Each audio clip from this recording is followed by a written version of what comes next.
In this video, I will show you how to download and install Facebook Messenger app on your Android phone. First, click on Apple Store, or if you're on iOS, just click on App Store, and then go to search, and then type in here Facebook Messenger. Just type in Facebook Messenger, and you're gonna see it on top. It's gonna be like 5 billion downloads. Just click on install and just wait for it,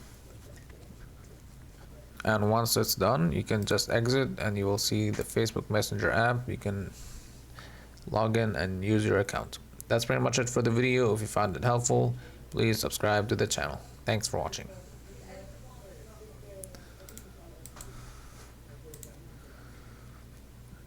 And once you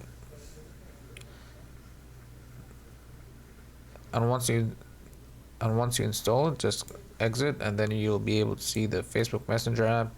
You can download it and use it. And once you install it, you can exit and you will see the Facebook Messenger app. You can open it and use it however you like. That's pretty much it for the video, and thanks for watching.